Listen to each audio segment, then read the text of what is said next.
Hello friends, કેમ છો બધા? જય શ્રી કૃષ્ણ, જય સ્વામિનારાયણ। તો આજ છે તારીખ 19/5/2024 અને આજે અમારી મમ્મી વયા ગયા અને 1 વર્ષ પૂરું થઈ ગયું છે। તો આજની તિથિ છે। તો હવે આપણે એક મમ્મીની ઈચ્છા પૂરી કરવાની છે। આમ તો જો કે બધાની ઈચ્છા હતી, પણ મમ્મી વહી ગયા એટલે પછી બધી અધૂરું રહી ગયું। હવે એને પૂરું થશે કે જે આપણે કપડાં વેચતા એના જે માલ પડ્યો હતો ને, એ હવે આપણે મમ્મીની ઈચ્છા હતી કે આપણે ગમે છોકરાઓને કે ગરીબને જેને કપડાનું ઓલું હોય ને ત્યાં દઈ દેવાના। તો આજે તિથિ છે, તો એ તિથિના દિવસે જ આપણે એ કામ પતાવી અને કપડાં છે ને તે દેવા જાય છીએ અમે। અને આના જે ઘોડા છે એ મંદિરમાં દેવાના છે, એટલે બધું કામ આજે પૂરું થઈ જશે। તો સારું, ચાલો બતાવે તમને, જોતા રહેજો।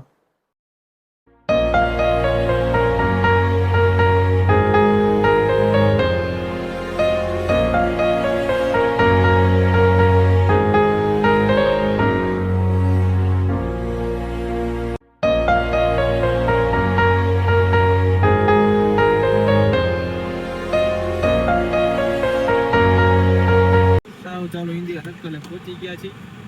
અહીંથી બસ પેલી શેરીમાં જશું એટલે આવી જશે બધું। રતનપતિ છોકરીનો આશ્રમ છે ને, એ લોકોનું જ છે અહીંયા, એ દઈ દેશે। હવે જાય છે, વાતચીત થઈ ગઈ છે બધી। ત્યાં જે ગરીબ છોકરીઓ હોય એને ભણાવવાનો ખર્ચો ન ઉપડી શકતો હોય, મા બાપ ગરીબ હોય, તો એ લોકોને આ લોકો ભણાવે છે। તો ત્યાં દેશું। અત્યારે તો વેકેશન છે, મોટા ભાગની છોકરી વેકેશન છે, જે હશે એને દેશું, બાકી એ લોકો પ્રોવાઈડ કરી દેશે। સારું, ચલો જોતા રહેજો। જો આ છે મંદિર, આ છોકરીઓ। ચાલો ફાઇનલી પહોંચી ગયા છે ને, કપડા રાખી દીધા છે, જોઈ લ્યો। અને હવે ઋતુબેન દેશે। હાલે ઋતુ દઈ દે, દઈ દે અહીંયા દીકા દઈ દે।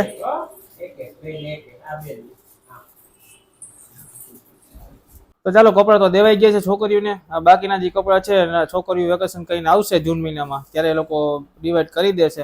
અને અત્યારે અહીંના ટ્રસ્ટી છે પ્રવીણભાઈ વ્યાસ, તો તેની સાથે વાતચીત કરીએ, અહીંયા કઈ રીતે છે, કઈ રીતનું મેનેજમેન્ટ છે, બધું પૂછીએ। તો દાદા, આપણે અહીંયા કઈ રીતનું મેનેજમેન્ટ છે, કઈ રીતના છોકરીઓ રહે છે, શું સુવિધા છે, બધું જણાવી દો, બરોબર? હા, હું પ્રવીણભાઈ વ્યાસ, આ માતૃ સમર્પણ ચેરિટેબલ ટ્રસ્ટ અને જય જલારામ મંદિર સેવા મંડળ ટ્રસ્ટના ટ્રસ્ટી તરીકે હું અહીંયા સેવા આપું છું।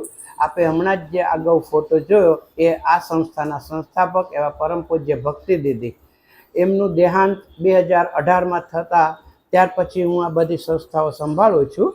અને અહીંયા અમે ગરીબ વર્ગની જરૂરિયાતમંદ પરિવારોની દીકરીઓને જે ગ્રામ્ય વિસ્તારમાં, વાડી વિસ્તારમાં અને ખેતર વિસ્તારમાં રહે છે, એવી દીકરીઓને અહીંયા અમે લઈ આવી અને ભણાવીએ છીએ।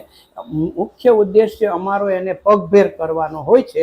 અને અહીંયા સંપૂર્ણ એમને નિઃશુલ્ક એ બધી સેવાઓ આપવામાં આવે છે। રહેવું, જમવું, ખાવું, પીવું, કપડાં લત્તા, મેડિસિન, શિક્ષણ સંપૂર્ણ સંસ્થા તરફથી એમને નિઃશુલ્ક સગવડ આપવામાં આવે છે। કોઈ પણ પ્રકારનો ચાર્જ લેવામાં આવતો નથી।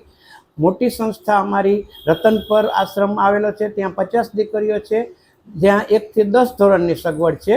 અને અહીંયા રાજકોટમાં ઇન્દિરા સર્કલ પાસે જલારામ મંદિરમાં મોટી દીકરીઓ 11, 12 અને કોલેજવાળી 20 જેટલી દીકરીઓને અહીંયા રાખવામાં આવે છે।